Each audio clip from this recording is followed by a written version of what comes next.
This is your documentation, as a person reads it.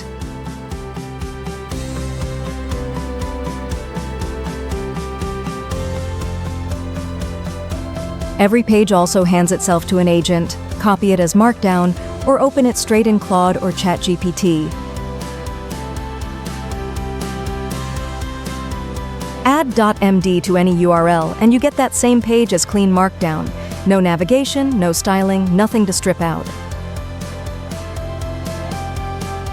And llms.txt lists every page you publish, so an agent can find its way around before it reads anything.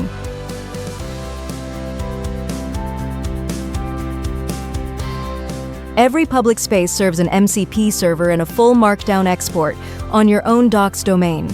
There is nothing to set up. Add the right URL to Claude or to ChatGPT in developer mode, and an agent can write here. Everything it writes arrives as a draft, and every page it replaces is saved to version history first. Each connection appears as its own key, shown in full only once, and you can revoke it whenever you want.